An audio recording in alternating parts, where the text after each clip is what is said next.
Bismillahirrahmanirrahim. Assalamualaikum warahmatullahi wabarakatuh.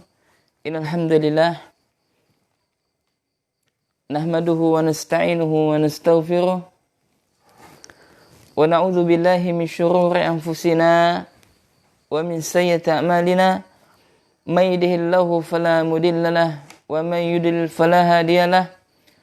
Wa asyhadu an la ilaha illallah wahdahu la syarika lahu wa asyhadu anna Muhammadan abduhu wa rasuluhu la nabiyya ba'dah. Allahumma salli wa sallim wa barik ala nabina Muhammadin wa ala alihi wa ashabihi wa man tabi'ahum bi ihsanin ila yaumiddin.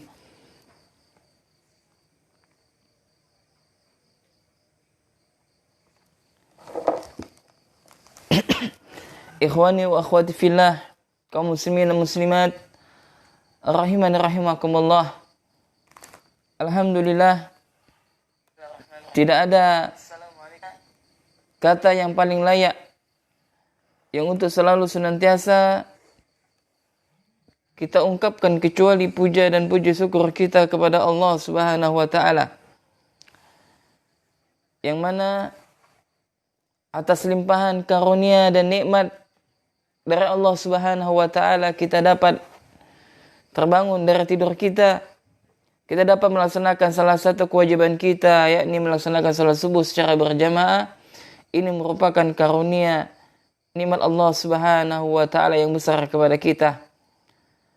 Dan juga Allah Subhanahu wa taala telah memberikan kepada kita nikmat hidayah, nikmat ketaatan, nikmat taufik. Ini merupakan karunia yang besar yang telah Allah Subhanahu wa taala berikan kecuali kepada orang yang Allah Subhanahu wa taala kehendaki.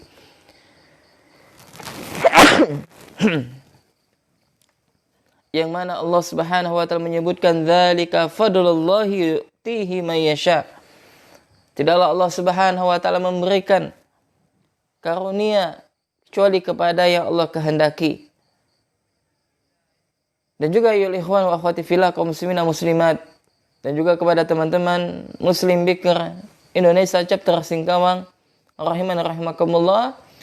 Insyaallah taala pada setiap Rabu yakni pada salat subuh kita akan melanjutkan kajian rutin kita, yakni seputar tentang pembahasan akidah dasar yang berkaitan dengan asma wa sifat, yakni nama dan sifat Allah Subhanahu wa taala. Ya, nama dan sifat Allah Subhanahu wa taala. Ya, ini kita mengkaji kitab Syarah Lum'atul I'tiqad yang ditulis oleh Al-Imam Al-Allamah Asy-Syaikh Muhammad bin Shalih Al-Utsaimin rahimahullahu taala. Adapun kitab Lum'atul I'tiqad itu ditulis oleh Al-Imam Ibnu Qudamah rahimahullah. Nah, yang mensyarahnya adalah Syekh Shalih Utsaimin rahimahullahu taala. Nah, kita telah sampai kepada yakni at-taslimu wal qabuli li ayati wa ahaditsis sifat, yakni menerima sepenuhnya ayat-ayat dan hadis-hadis yang berkaitan dengan sifat Allah Subhanahu wa taala. Kita telah masuk kepada pertemuan yang ke-6 dari mengkaji kitab Syarah Lum'atul I'tiqad. Ya, naam. Jadi jamaah rahimani rahimakumullah, kita telah masuk kepada pembahasan yakni at-taslimu, yakni menerima ya sepenuhnya. Yakni apa, kita menyerahkan ya makna kepada Allah Subhanahu wa taala apabila ayat tersebut membicarakan tentang masalah sifat. Ya, demikian juga dengan hadis. Ya, maka Imam Ibnu Qudamah rahimahullah mengatakan qala musannif rahimahullah at-taslimu wal qabul li ayati wa ahaditsis sifat, yakni menerima sepenuhnya ayat-ayat dan hadis-hadis tentang sifat Allah Subhanahu wa taala. Nah, ini kaidah. Jadi seorang muslim ketika mereka membaca ayat Al-Quran ketika mereka membaca hadis dari Nabi Shallallahu Alaihi Wasallam yang membicarakan tentang sifatnya Allah, maka kita taslim, ya kita menerima nama dan sifat tersebut, ya sesuai dengan keagungan Allah, tanpa kita merubahnya, tanpa kita mentakwilnya, mentaktilnya dan sebagainya, sebagaimana yang dilakukan oleh mereka yang menyimpang dari jalan kebenaran tentang masalah bab asma wa sifat.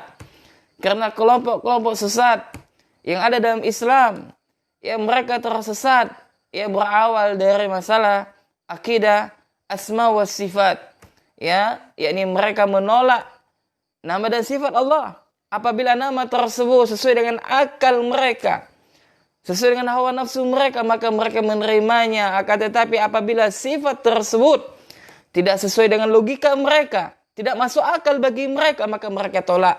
Tentu saja niatnya baik. Mereka khawatir terjatuh kepada tasbih, yakni penyerumpaan Allah dengan makhluk. Waliyazubillah. Justru dengan dia menolak itulah, ya mereka telah menyerupakan Allah dulu dengan makhluknya, ya sehingga dia menolak sifat tersebut. Nah, ada pun ahli sunnah tidak demikian.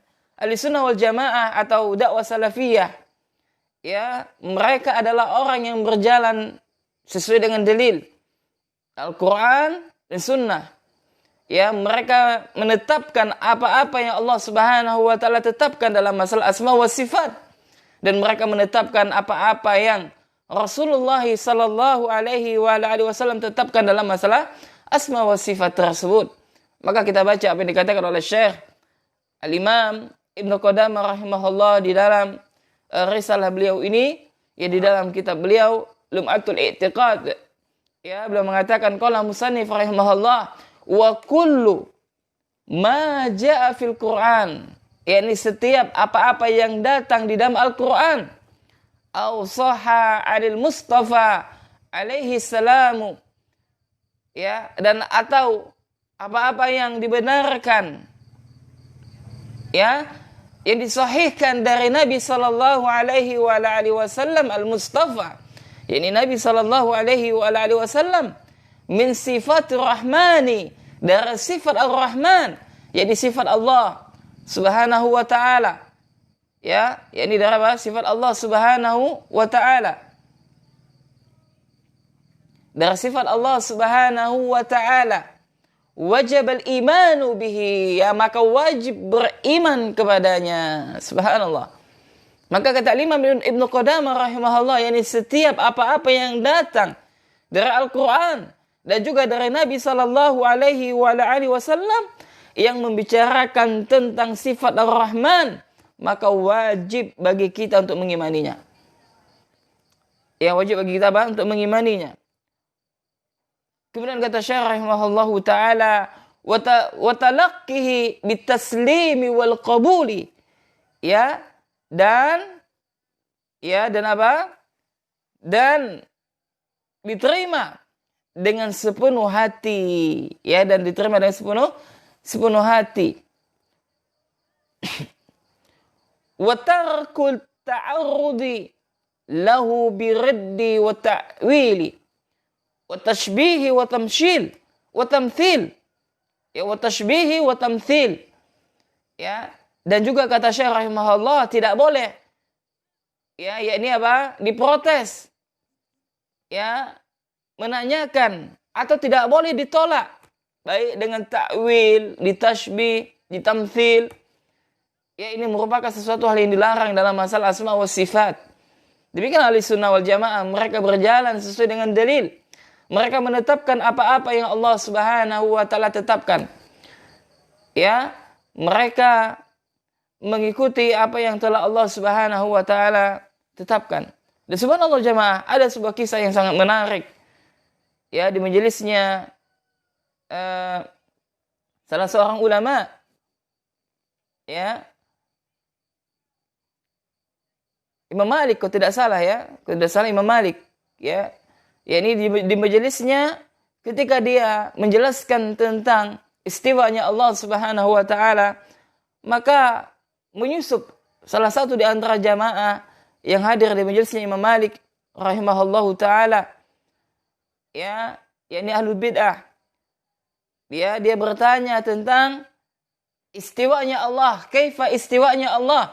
Bagaimana istiwanya Allah? Maka ketika Imam Malik, itu kalau tidak salah Imam Malik, ya nanti tak cek lagi, menjelaskan tentang istiwanya Allah, maka setelah itu ada orang yang bertanya, wahai Imam, ya, dia mengangkat tangan dan mengatakan, wahai Imam, bagaimana istiwanya Allah?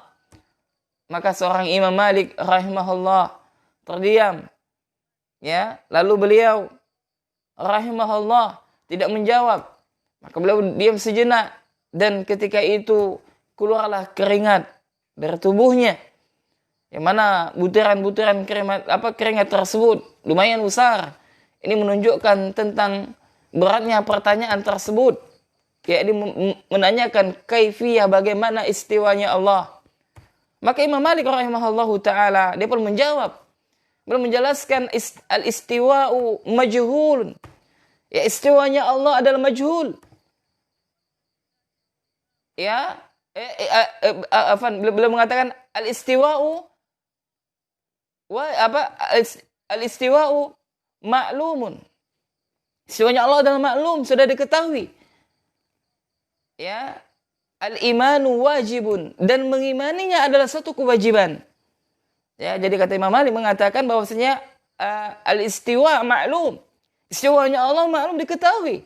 Sebagaimana telah Allah sebutkan, al-imanu wajibun, dan beriman tentang Allah istiwa di atas arasy adalah satu kewajiban. Wa kaifiyatu majhul. Nah, ini belum menjelaskan. Dan bagaimana istiwanya Allah tidak diketahui. Kenapa? Karena tidak Allah sebutkan. Ya, tentang bagaimana istiwanya Allah tidak Allah sebutkan. Wa su'alu bid'ah, kata Imam Malik. Ya, maka bertanya tentang bagaimana istiwanya Allah adalah suatu kebid'ahan yang tidak pernah ditanya oleh para sahabat. Ketika Rasulullah menjelaskan istiwanya Allah, maka orang tersebut diusir oleh Imam Malik rahimahullah. Beliau mengatakan, ukhruj, keluarlah anda. Nah, ini menunjukkan apa? Pentingnya kita untuk, ya, mengimani sesuatu yang berkaitan dengan nama dan sifat Allah. Dan kita tidak boleh bertanya bagaimana sifatnya Allah. Ketika kita menjelaskan tentang asmaul sifat, yakni nama dan sifat Allah Subhanahu wa taala, ya, yang berkaitan dengan misalkan wajah Allah, maka kita tidak boleh bagaimana wajahnya Allah. Kemudian tentang tangannya Allah, tidak boleh kita menanyakan kaifiyah bagaimana tentang tangannya Allah. Nah, sifat kita adalah mengimani dan tidak bertanya. Ini sebagaimana dilakukan oleh siapa? Oleh para sahabat radhiyallahu taala anhum. Ya, mereka apa? Mereka, ya, tidak banyak bertanya. Mereka cukup beriman. Ya, karena sudah jelas apa yang telah Allah Subhanahu wa taala sampaikan di dalam Al-Qur'an maupun melalui lisan Nabi sallallahu alaihi wasallam. Naam. Kemudian jamaah rahimakumullah, wa amma ashkala min dzalika wajaba itsbatuhu lafzan. Nah, adapun sifat, ya,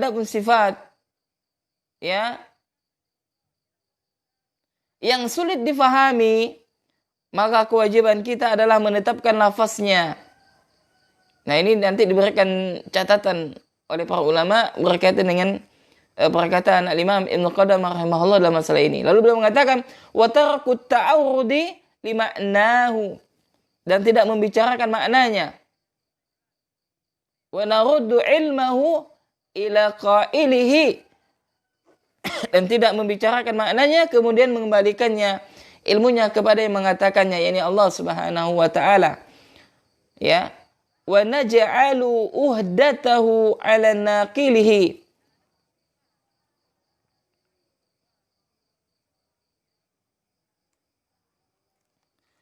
Kemudian kata Imam Ibnu Qudamah rahimahullahu taala, ya, dan menyerahkan tanggung jawabnya kepada yang menyampaikan. Nah, jadi kata Imam Ibnu Qudamah rahimahullah, ini baru kita jelaskan isi daripada matan daripada kitab ini.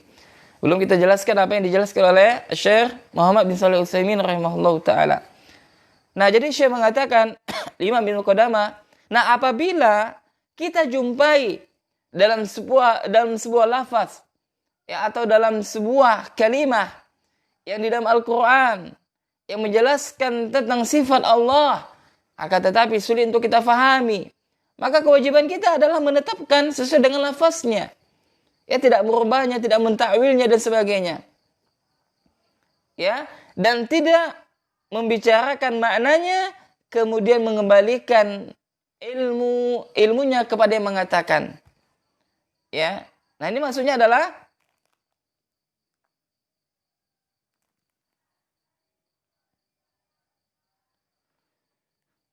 kewajiban kita adalah menerima. Ya, apabila terasa sulit maka kita serahkan ya maknanya kepada Allah dan kita menetapkan sesuai dengan lafaznya. Ya, kemudian kata Syekh rahimahullah, ittiba'an li tariqi rasikhina fil ilmi, dan sikap kita adalah ya apa yang kita lakukan ini, yakni maksudnya apa, menetapkan nama Allah sesuai dengan lafaznya, ya, sesuai dengan maksud yang Allah tuju, yang Allah inginkan.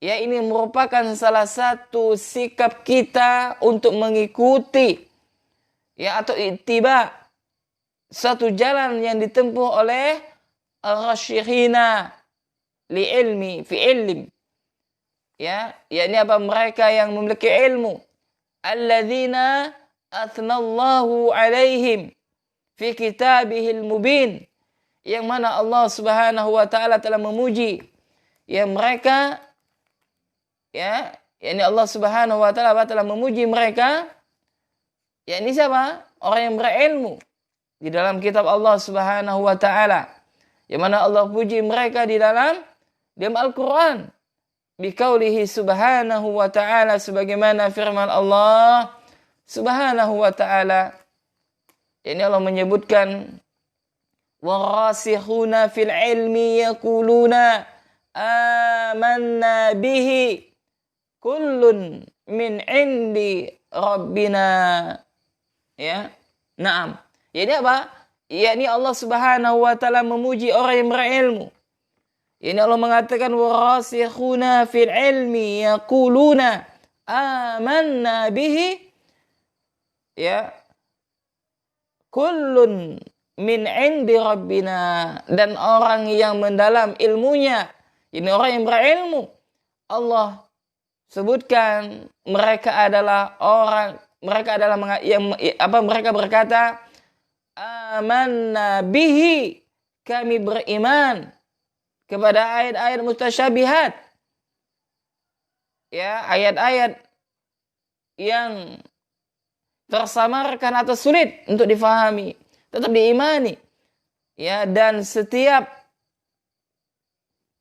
semuanya itu dari sisi Tuhan kami.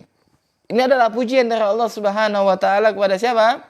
Ini kepada orang yang berilmu. Ya, pujian Allah kepada orang yang berilmu adalah yakni mereka adalah orang-orang yang menerima atau mengimani semua nama dan sifat Allah, ya, yang berkaitan dengan asma wa sifat, yang mereka mengimani. Yang mereka mengimani apa-apa yang datang dari Allah Subhanahu wa taala, karena kata mereka yang datang itu semua dari sisi Rabb, yakni dari Allah Subhanahu wa taala. Naam. Dan juga Allah Subhanahu wa taala, jamaah rahimakumullah, yakni Allah mencela ya, Allah mencela yakni siapa? Orang-orang yang suka mentakwil ayat-ayat mustasyabih, ya, sebagaimana firman Allah, فَأَمَّا الَّذِينَ فِي قُلُوبِهِمْ زَيْغٌ فَيَتَّبِعُونَ مَا تَشَابَهَ مِنْهُ ابْتِغَاءَ الْفِتْنَةِ وَابْتِغَاءَ تَأْوِيلِهِ وَمَا يَعْلَمُ تَأْوِيلَهُ إِلَّا اللَّهُ. Yani adapun orang yang dalam hatinya condong kepada kesesatan, kata Allah, maka mereka mengikuti sebagian ayat-ayat yang mutasyabihat untuk menimbulkan fitnah dan untuk mencari-cari takwilnya, padahal tidak ada yang mengetahui takwilnya melainkan Allah Subhanahu wa taala. Subhanallah. Ini Allah jelaskan bahwasanya ada di antara orang ya yang mereka memiliki hati yang condong kepada kesesatan. Inilah pentingnya masalah hati.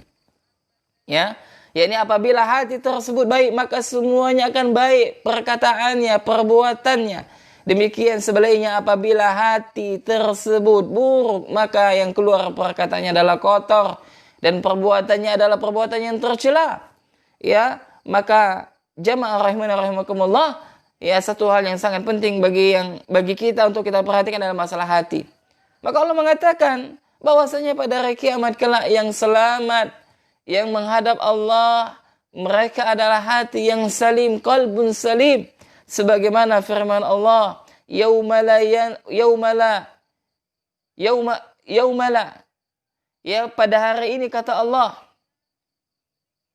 yaumala malun wala banun illa man atallaha biqalbin salim. Ya ini pada hari ini harta dan anak tidaklah berguna kata Allah kecuali orang yang menghadap Allah dengan hati yang salim, hati yang selamat. Ya, maka mereka adalah hati yang senantiasa mentauhidkan Allah, hati yang senantiasa yang merasa cukup atas nikmat Allah Subhanahu wa taala, hati yang tidak ada terdapat kesyirikan di dalamnya, hati yang senantiasa memuji Allah, hati yang senantiasa bertawakal kepada Allah, bergantung kepada Allah, hati yang selalu senantiasa mengingat Allah Subhanahu wa taala. Inilah hati yang selamat atau qalbun salim, yang syukrianya bagi kita untuk senantiasa memperhatikan hati kita. Nah, maka dalam ayat ini jamaah, Allah Subhanahu wa taala sangat jelas menjelaskan kepada kita bahwasanya ada orang yang hatinya condong kepada kesesatan. Ini adalah hati yang sakit. Ya, hati, bahkan hatinya bisa mati. Yakni barang siapa yang memiliki hati yang condong kepada kesesatan, maka mereka akan menerima sebagian daripada Al-Quran dan mereka akan menolak sebagian yang lain. Kenapa demikian? Karena hatinya sakit, hatinya tidak benar, hatinya tidak baik, hatinya condong kepada kesesatan. Ya, maka pentingnya seseorang untuk senantiasa berdoa kepada Allah, diberikan keistiqomahan dalam agama ini. Maka Rasulullah adalah contoh yang baik. Jadi Rasulullah senantiasa membaca doa agar istiqamah, sebagaimana disebutkan oleh Aisyah radhiyallahu taala anha. Yani Allah menyebut, yakni di dalam doa Rasulullah, beliau senantiasa berdoa, ya muqallibal qulub, sabit qalbi ala dinik. Wahai zat yang membolak-balikkan hati, tetapkanlah hatiku di atas agamamu. Ya subhanallah, Rasulullah ya saja masih senantiasa berdoa kepada Allah Subhanahu wa taala supaya apa? Diberikan keistiqomahan.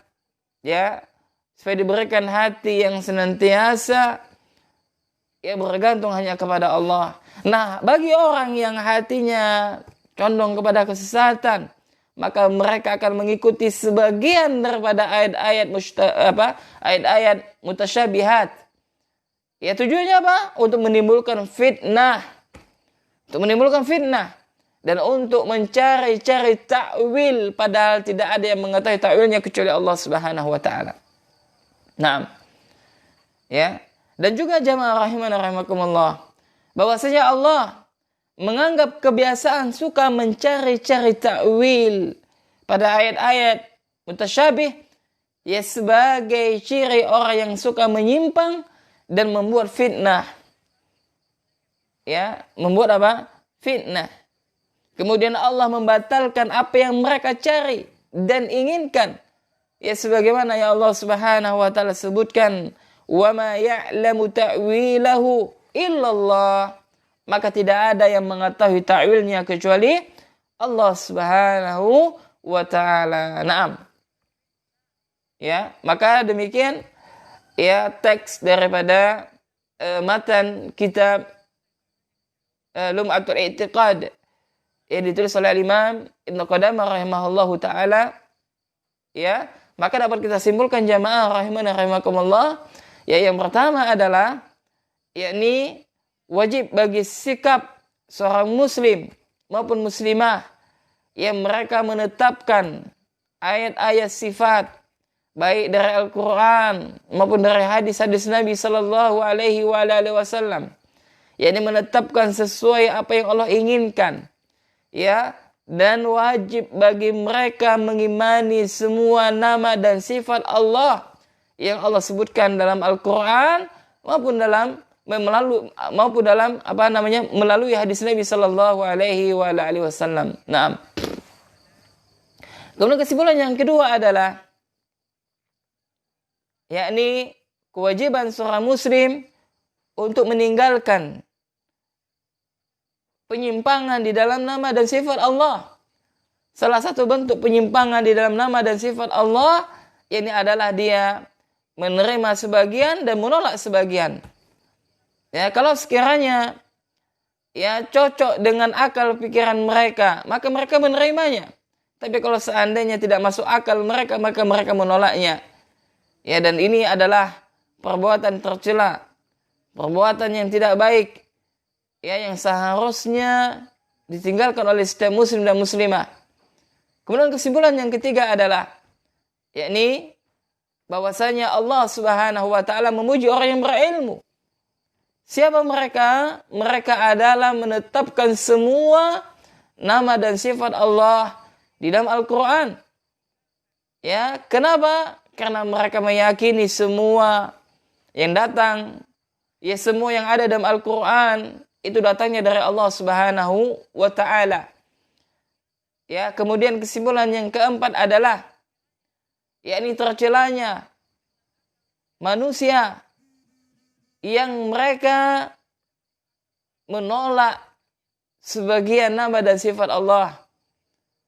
Tercelanya manusia yang mereka sengaja yang mentakwil atau mentamthil nama dan sifat Allah Subhanahu wa taala. Naam. Kemudian kesimpulan yang kelima adalah yakni Allah Subhanahu wa taala menyebutkan di dalam Al-Qur'an bahwasanya sebab kesesatan yang menimpa terhadap diri seseorang itu berakibat dikarenakan hatinya tidak sehat. Hatinya sakit. Ini hatinya yang condong kepada kesesatan. Maka Allah Subhanahu wa taala akan menyesatkan dia.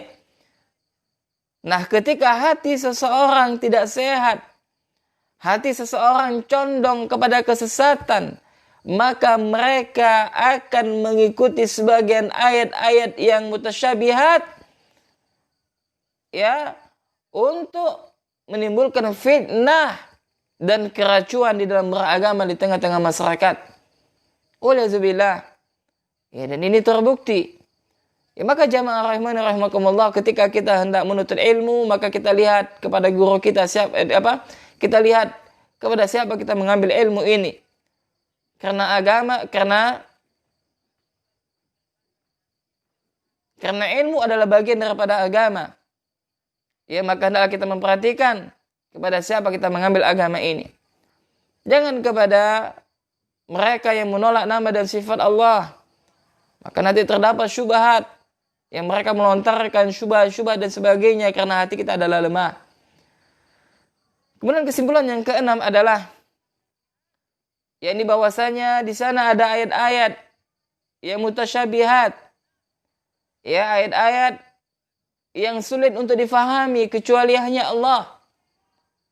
Ya, maka ketika kita ketemu terhadap ayat-ayat mutasyabihat, maka kewajiban kita adalah menetapkan ayat tersebut sesuai dengan zahir daripada ayat tersebut, dan masalah takwilnya kita serahkan kepada Allah Subhanahu wa taala.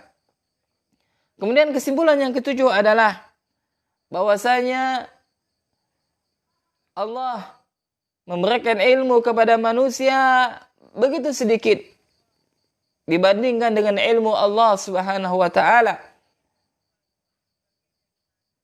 Ya, ini menunjukkan tentang terkadang ya apabila kita tidak mengetahui sesuatu permasalahan dalam masalah nama dan sifat Allah, maka tugas kita dengan mudah kita kembalikan maknanya, kita kembalikan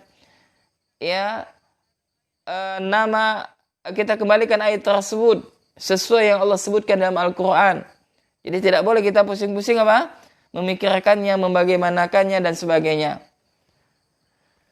Nah, kemudian kesimpulan yang ke-8 adalah yakni bahwasanya ada orang-orang yang tersesat di dalam memahami nama dan sifat Allah, dan ada orang yang berjalan sesuai dengan Al-Quran dan Sunnah.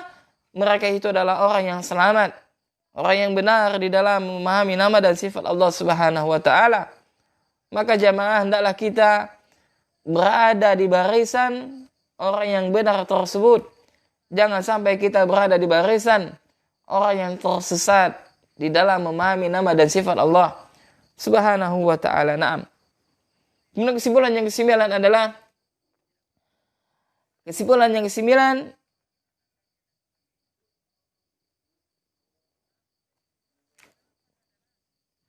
yakni bahwasanya yang selamat kelak di hari di yaumul akhir, yakni mereka adalah memiliki hati yang salim, qalbun salim, hati yang selamat dari noda kesyirikan, hati yang selamat dari lumpur kebid'ahan dan maksiat. Maka seyogyanya bagi seorang muslim untuk selalu memperhatikan masalah tersebut. Dan yang terpenting, ikhwan wa akhwati fillah rahiman rahimakumullah, tidak ada jalan keselamatan kecuali bagi seseorang mempelajari ilmu, mempelajari agama yang mulia ini. Ya, karena menuntut ilmu adalah suatu kewajiban yang sering kita sampaikan dalil-dalilnya pada kajian-kajian kita yang membahas masalah pembahasan yang lain. Nah, demikian kesimpulan yang dapat kita sampaikan. Ya, jadi ada sekitar berapa tadi? Ada 8 kesimpulan. Ya, dari apa yang telah disampaikan oleh Al-Imam Ibnu Qudamah rahimahullahu ta'ala, dan insyaallah pada pertemuan berikutnya kita akan membacakan atau menjelaskan apa yang disyarah oleh Syekh Muhammad bin Shalih Al-Utsaimin rahimahullahu ta'ala berkaitan dengan at-taslimu wal qabul li ayati wa ahaditsis sifat. Yakni apa? Menerima sepenuhnya ayat-ayat dan hadis-hadis yang berkaitan dengan sifat Allah Subhanahu wa Ta'ala. Nah, demikian jamaah yang dapat kami sampaikan. Yang benar tentunya datangnya dari Allah Subhanahu wa Ta'ala, yang salah tentunya datangnya dari saya dan dari syaitan. Maka ya, sebelum kami tutup majelis ini, maka kami ucapkan jazakumullahu khairan kepada teman-teman yang sedang menyaksikan kajian kami via online, baik melalui akun Facebook maupun melalui rekaman channel YouTube, rekaman YouTube ini channel Muslim, dan juga maupun melalui rekaman Telegram ya channel Muslim TV. Mudah-mudahan apa yang telah kita lakukan ini dicatat ya pahala di sisi Allah Subhanahu wa Ta'ala, dan sebagai saksi bahwasanya satu hari kita pernah duduk sejenak mendengarkan ayat-ayat dan juga hadis-hadis Nabi sallallahu alaihi wasallam berkaitan dengan ilmu. Dan juga kami ucapkan jazakumullahu khairan kepada teman-teman Muslim Bikr Indonesia chapter Singkawang, barakallahu fikum, yang terkadang memberikan motivasi kepada kita untuk menyampaikan apa yang sedikit kita miliki. Dan juga kami ucapkan jazakumullahu khairan kepada semua ikhwan wa akhwat yang telah menyaksikan kajian kami, dan juga mungkin kepada wali santri yang sedang menyaksikan, barakallahu fikum. Ya, yang benar datangnya dari Allah, yang salah datangnya dari saya dan dari syaitan. Maka untuk itu kita tutup majelis kita dengan doa kafaratul majelis. Subhanakallahumma wa bihamdika Asyhadu an la ilaha illa anta astaghfiruka wa atubu ilaik. Assalamualaikum warahmatullahi wabarakatuh.